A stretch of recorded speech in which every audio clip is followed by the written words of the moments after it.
Hello everyone and welcome back. My people, matters are rising. Nigerians are reacting concerning this particular breaking news yesterday that the State House has allocated the sum of 10 billion naira in the 2025 approved budget for the installation of the solar mini grid at the presidential villa. You guys remember in 2023 election campaign, TINUBU promised Nigerians that they're going to get 24 hours electricity and they are not going to pay. It's going to be free, my people. And if he did not fulfill this promise that no one should vote for him come 2027, they did not only refuse to fix the problem in electricity in Nigeria, they went ahead to budget 10 billion naira to install solar in ASOROCK. Like, what a country. What is now going to happen to we in Nigeria? So we're going to stay in darkness, right? Because it has showed that these people don't have any plan to fix this problem in electricity. Let me allow you guys to listen to what Arise Television have to say concerning this matter, as well as other Nigerians such as Very Dark Man and the rest. Just take a listen. I'm going to be right back. The State House has allocated 10 billion naira in the approved 2025 budget for the installation of a solar mini grid at the presidential villa. Now, this story has now sparked reactions amongst many on social media. This comes as the State House budget rose from 47.11 billion naira in the proposed draft to 57.11 billion naira in the approved version.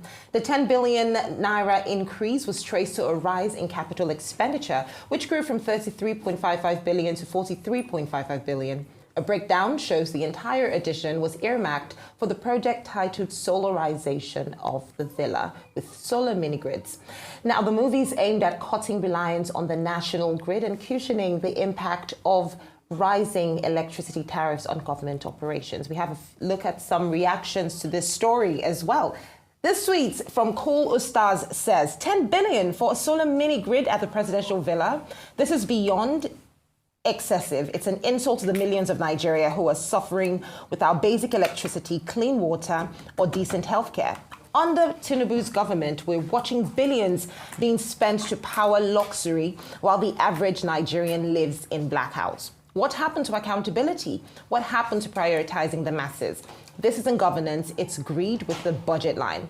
Another tweet from Uche says 150 million Nigerians now have access to electricity, according to the Minister of Power, Bayo Adelabu. Why we are now spending so much on installation of a solar mini grid at a presidential villa?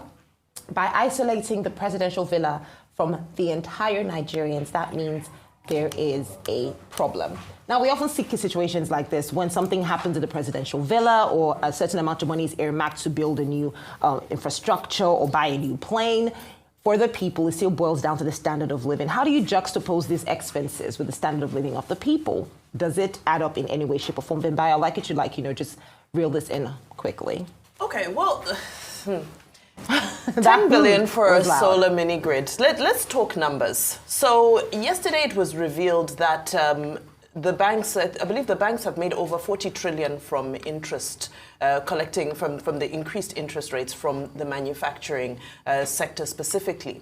So the manufacturing sector has spent 1.3 trillion of their hard-earned cash on interest rates. They have spent 1.4 trillion on alternative power sources. So we're now at 2-point-something trillion, right? There was also a report just a few weeks ago, I believe it was last week, that the American tariffs are likely to cost the manufacturing sector another 2 to 3 trillion naira. We're now at about 5 to 6 trillion naira. And this is the productive sector of our economy. So if anybody needs their power to be subsidized or needs an installation of the power grid, a mini power grid or a solar grid, why are we not prioritizing the productive sector of our economy, which is going through untold hardship in this because of both domestic factors and external factors? So for me, this is a bit of a tone-deaf development, because when you look at, first of all, 10 billion is a massive amount of money. And for me, I think the focus right now should be on how do we spend our money productively? How does this translate into jobs? How does this translate into the reduction of inflation? How does this translate into food security for our people. At least if the solar grid was said to power irrigation systems into our farms, it would be something. At least if it was said to power some sort of security solutions, it would be something. But all of this for the presidential villa, I think it's very, very unfortunate, a wrong placement of priorities, and this money should be allocated, in my opinion, towards the productive sector of the economy. This is wasteful. It is. Dr. Abati? No, very briefly. I just think that when it comes to electricity supply, energy issues in Nigeria, it's important for the Nigerian government to think out of the ASOROCK box, because electricity is something that affects all of us. So if they say they are doing a mini solar grid and budgeting money for it for Aso Villa, how about the rest of Nigeria? The experts who know this subject, the analysts, the professors of law, energy law and all that, they have said, look, we need to decentralize the national grid. We need to look for alternative sources of energy. If they are enjoying solar in ASOROCK, why not provide solar energy also for other parts of Nigeria?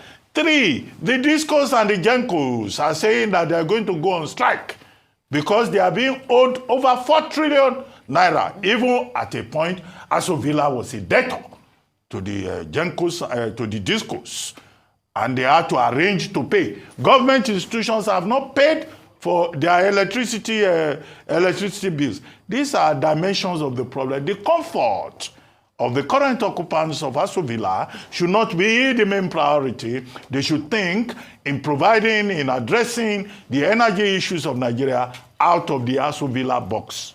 This is my point. All right, so the news says the State House has allocated the sum of 10 billion naira in the 2025 approved budget for the installation of solar mini grid at the presidential villa. Before I say anything, let's quickly watch this video. Whichever way, by all means necessary, you must have electricity,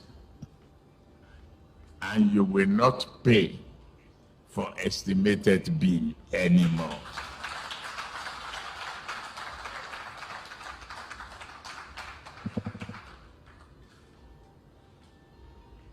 A promise made will be a promise kept. If I can't keep the promise and I come back for second term, don't vote for me. That's the truth. President don't say whichever way, by all means necessary, you must have electricity. Don't go buy solar with 10 billion.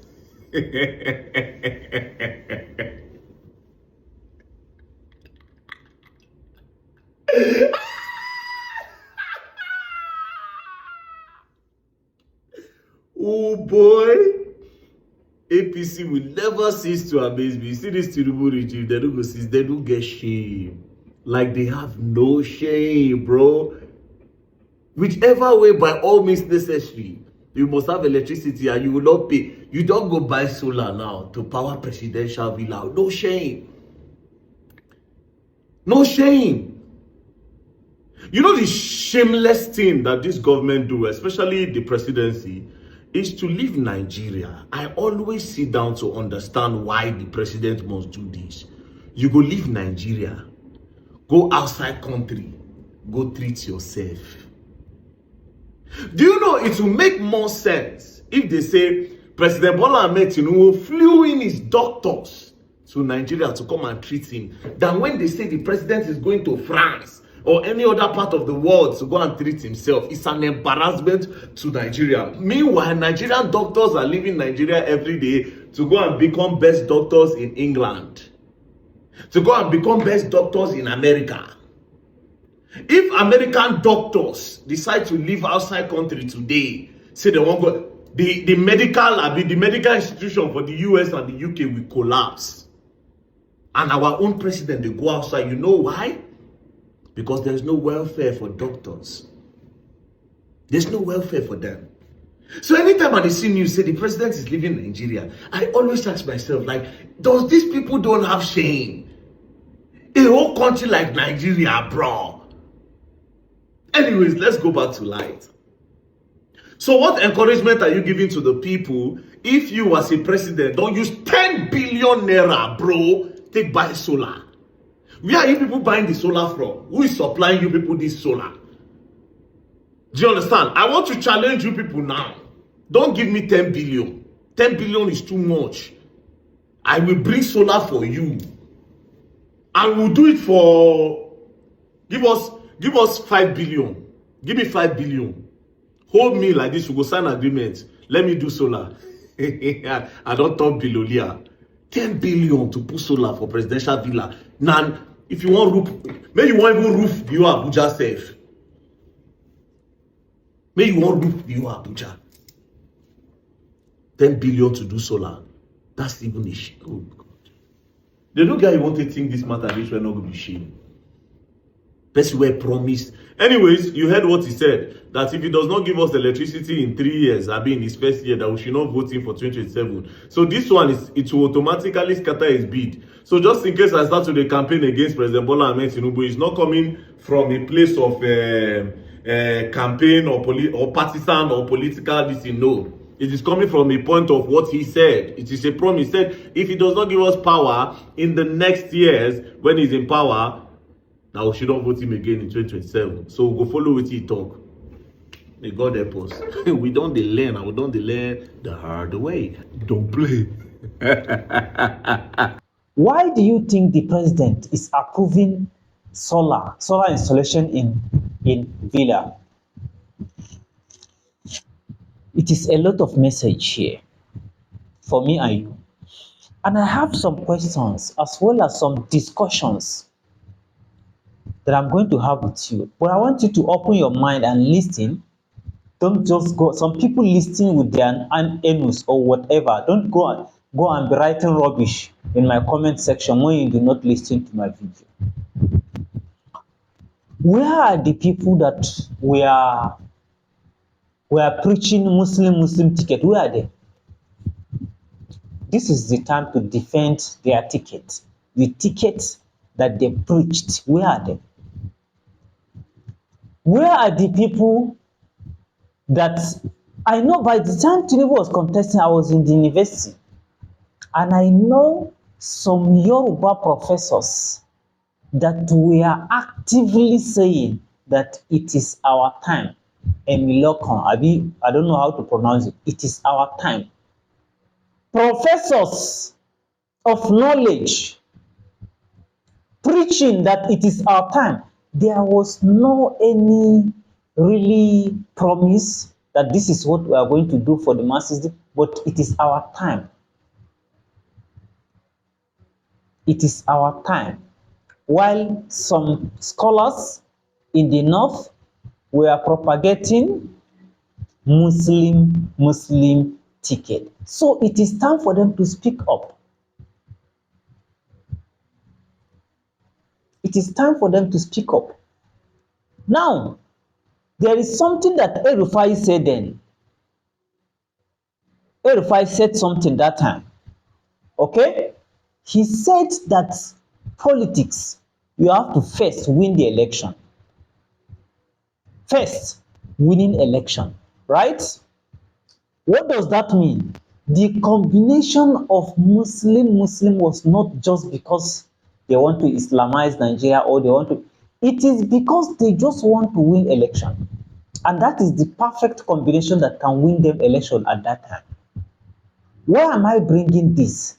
I'm bringing this because of people that were thinking that, it is Muslim ticket, that the ticket is going to help Muslims. It is not true. It is not true. Okay? It is not true. And this is the line to which we have been divided, either in religion or in ethnics. We have been divided along this line. So politicians usually make their accurate calculation based on this line and choose who they are going to match together in order to win election, to do what they want to do, not because they want to win that election and actually work for us most of the time. Now, I have problem when they say this person is a political strategy. When they say this person is very good politically, I have problem with those type of people.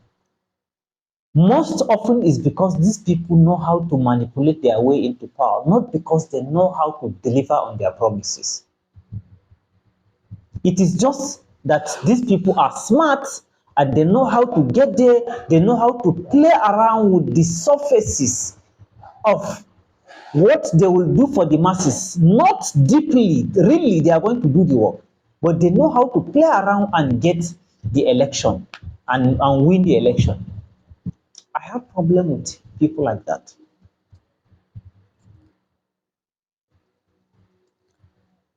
If a whole president can be installing solar in the biggest or the most respected house in Nigeria, how do you expect me and you to get proper light?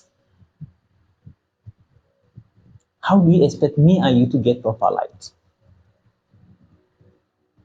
But when election come, they will deceive you, deceive us, that they will come with some strategic people and deceive you and deceive all of us with either religion or ethnic in order to win their election. This place that you see me, this is a place that I work sometime. Of course, if you are working with foreign clients, if I'm working with foreign clients, we have meetings sometimes. This is where I have meeting. I have students that I am training. This is where I have meeting with those students. But every single time that my meeting falls in the night, even if there is electricity, I will have to go and switch to solar and use solar, because I know that with solar, the power cannot be interrupted. But with electricity, imagine you are having a call with your client. Maybe you are explaining some concept or they are asking you some things, right? And power just go off, everywhere just become black. Just imagine that.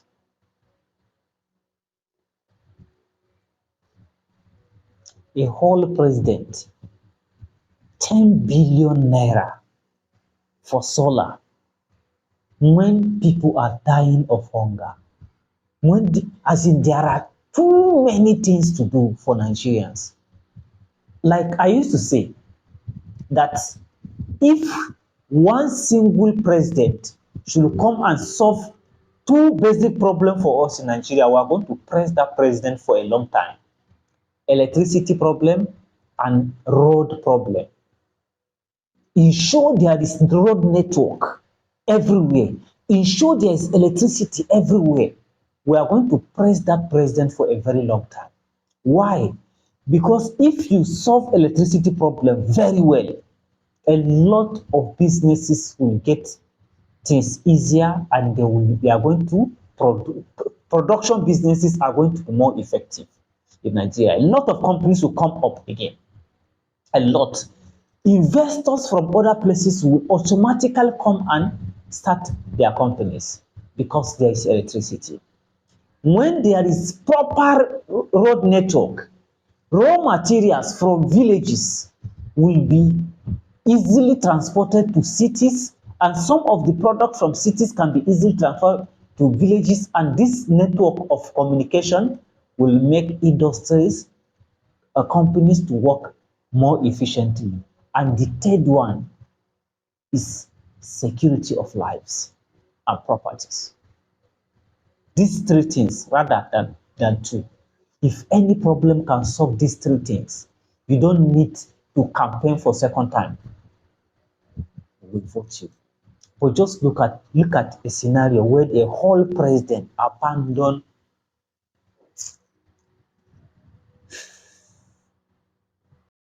Honestly, it is very, very shameful for Nigeria government to abandon electricity in Nigeria. Instead of them to fix the problem in electricity, they budgeted another 10 billion to install solar in ASOROCK. This to show you that we are not going to get any 24 hours electricity in Nigeria. What a country. My people, I hope you guys heard everything they said here. Do well to leave your thoughts in the comment section and also share the video, give it a like, I'll see you guys in my next update. Goodbye for now. Welcome to